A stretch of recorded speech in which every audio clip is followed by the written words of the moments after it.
क्षीयन्ते, इन विषयों को गहराई से समझना।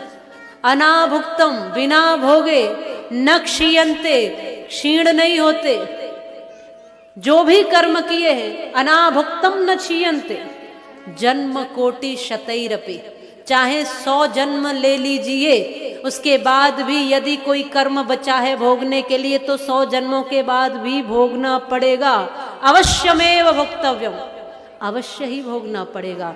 कृतम कर्म शुभा शुभम, जो भी कर्म आपने शुभ किया है या अशुभ किया है, यहाँ कथा में आकर बैठे हो तो ये समय, ये पुण्य आपको किसी न किसी रूप में मिलेगा ही मिलेगा, इसको कोई काट नहीं सकता।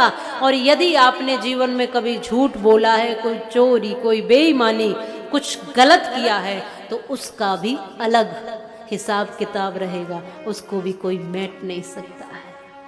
उदाहरण के लिए कि आपने हिंदी में लिखा और गणित में भी लिखा, दोनों विषय में अलग अलग लिखा, तो अलग अलग ही नंबर मिलते हैं। हिंदी के गणित में नहीं मिलते और गणित के हिंदी में नहीं जुड़ते, अलग ही मिलेंगे।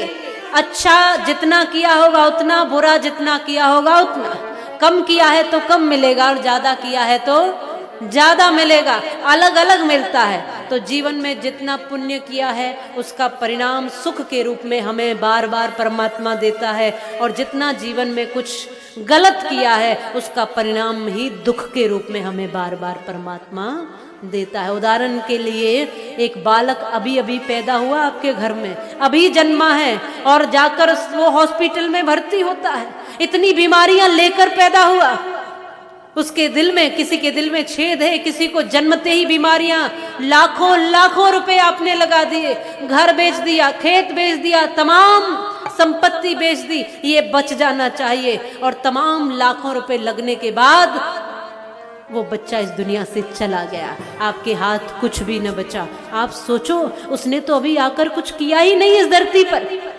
वो अपना कर्जा लेने आया था, तुम कर्जदार थे, वो कर्जा लेकर चला गया, देकर नहीं गए थे पीछे, ऐसे ही मर गए थे, ऐसे ही चले गए। तुम ये सोचो कि किसी की बेईमानी पाई भी रख लोगे तो रख नहीं पाओगे, कई 100 जन्म भी जी लोगे, उसके बाद भी वो पाई चुकानी पड़ेगी।